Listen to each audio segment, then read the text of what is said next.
Well, that did not go how we hoped it would go. Djokovic beats Alcaraz, outlasts him physically, but you hate to see it end basically due to one guy's body failing with cramps, and that would be Carlitos cramping in the third set of the semifinal between Djokovic and Alcaraz. It was a pretty amazing match with some of the craziest rallies I've seen in a long time. And I felt like getting buckled in for what was going to be an amazing outplayed at this match, and it just didn't happen. So we're going to break it down, how it went down. We saw obviously Carlos with the cramping.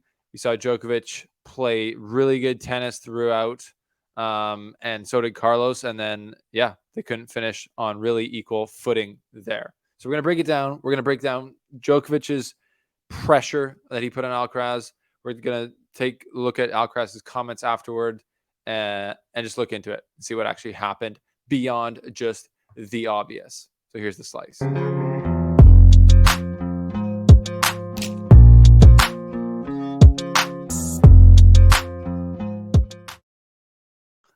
All right. That was disappointing. I tweeted out earlier, I said, was that the most disappointing match based on the hype of all time? It could have been. There was so much hype going into this match to see Carlos at his peak versus a Djokovic who's 36 years old, who's a warrior, who's trying to get another one, trying to go 223 to become the all-time leader in on the men's side in Grand Slams.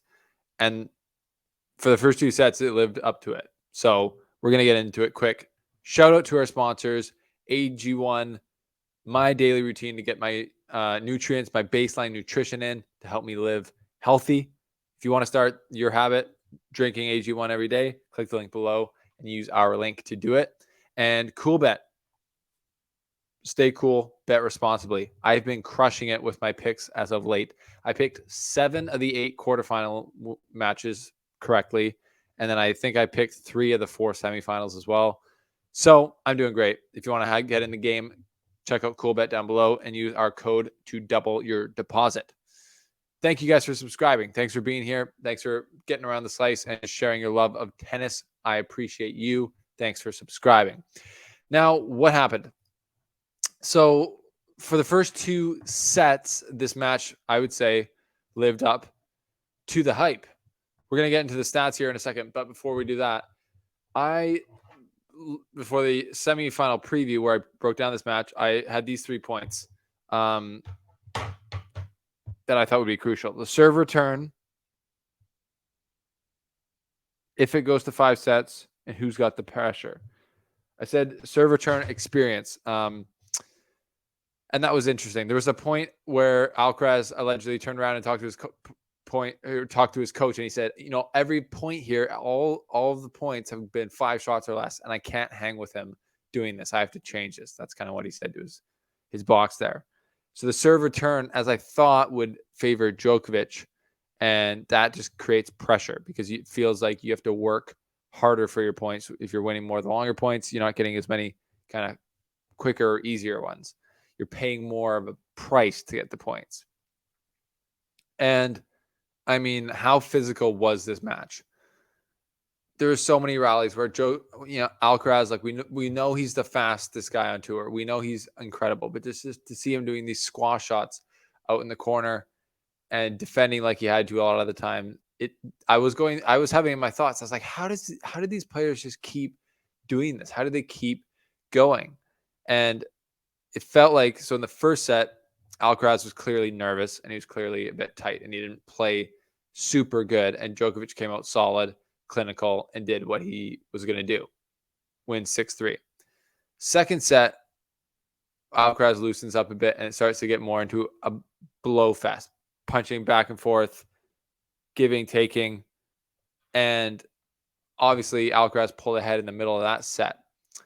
Then Djokovic keeps pushing, even though Alcaraz is a little bit on top, and breaks back as Alcaraz serves for the set.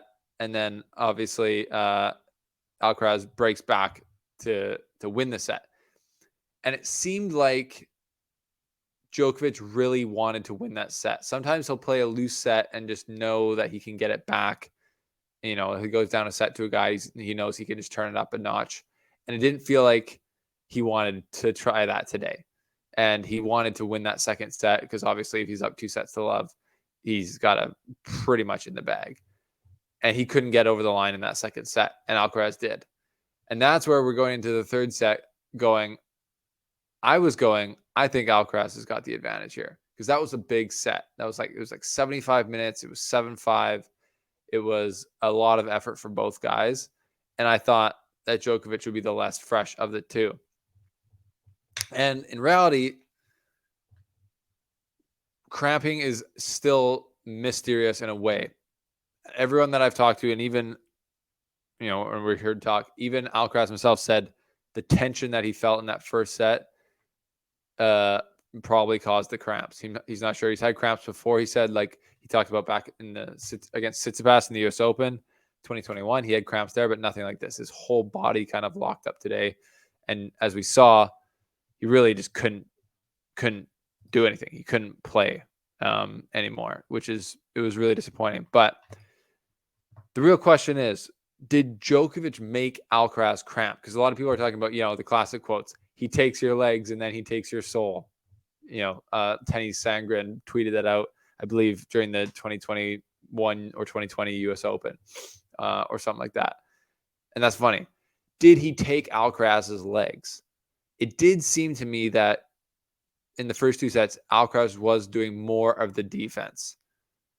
He was sliding the shots more. He was having to exert more energy than Djokovic was. But I do think the tension and the nerves that Alcaraz said he felt in the first set, when your body, I think, is just tight like that and you're nervous, you burn energy much quicker when just playing the same way than it's you do if you're loose. So, and I guess somehow that affects your muscles just seizing up because it seems weird. It seems like there's no chance these players wouldn't have their nutrition and hydration and electrolytes and all that stuff exactly dialed. Like Holger Rune used to have that big issue with cramping. And he's like, I just realized I wasn't drinking anywhere near enough salt or water or sugar or electrolytes during the day. So we fixed that. And he's got consulted. You would think Alcaraz has that all right. But did Djokovic make Alcaraz cramp? In a way, obviously. In a way, yes. Not obviously. In a way, yes, because of who he is, how big the match is, how tough everyone knows it is to beat him. And Alcaraz came into this match more nervous probably than he ever has in a match. Even though it was, he's won a major. Even though he's played 5-setters in majors and won them a number of times in deep matches. It's not the length and the physicality of this match. It's the tension at the beginning of it, then mixed in with the punishment that Djokovic puts you under with the way he was hitting the ball. Djokovic was hitting his forehand great today. Again, he hit it amazing all week, or all 2 weeks.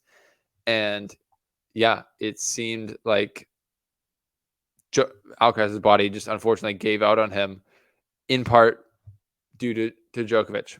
So yeah, Alcaraz in his post-match, he commented on the amount of drop shots. He really commented on the tension in set one, the amount of drop shots he had to chase down, the amount of squash shots and defense he had to play. But in reality, his body should not be giving in like this, and he will learn from this, like he said, and figure it out. But it sucks because it feels like we didn't get the full. Feels like we got a discount of the match we were looking to see. But obviously, Djokovic through record-setting finals appearance. I forget the number, but he's going for number 23. That's the real one that matters. So that is that. Djokovic through to play Casper Ruud in the final. But that is just a review of what happened today. Let me know your thoughts below. Obviously, it's disappointing. We didn't really get to see the tennis decide it. It was one guy's physicality. Like I said, super even after 2 sets. And yeah, that's just how it goes. Sometimes tennis doesn't deliver the hype. We were hoping it would on this match, but it didn't today. So anyways, we'll do a full preview of Djokovic, Casper Ruud. Tomorrow we got the women's final. Iga Swiatek versus Mukova. That's going to be awesome. Mukova takes out Sabalenka in the semifinals. Huge upset. and Swiatek is right where we thought she would be. What are your predictions for that? I'm excited for the women's final. I feel like, and I looked at this on Coolbet, Mukova, with the way she played against Sabalenka, I wouldn't be surprised if she came out and took the first set. But then I really see, Swiatek just on this stage. Sabalenka had Mukova up against the ropes, up 5-2 in the third set. And then, it almost felt like Sabalenka choked a bit more than Mukova even came back. I just don't see Swiatek letting her back into the match like that if the same thing were to happen. So I'm predicting Swiatek to win that. No big shocker there, but that's going to be a great final as well. So anyways, disappointing match today. Djokovic Alcaraz didn't get to see what we wanted to see. Huge congrats to Djokovic through. He did put him through a physical beatdown or physical test, and he couldn't live up to it, fortunately for us and Alcaraz. But anyways, look forward to the finals. We'll be out here for previews for the men's and reactions to the women's. We'll see you guys soon on the channel. Thanks for being here.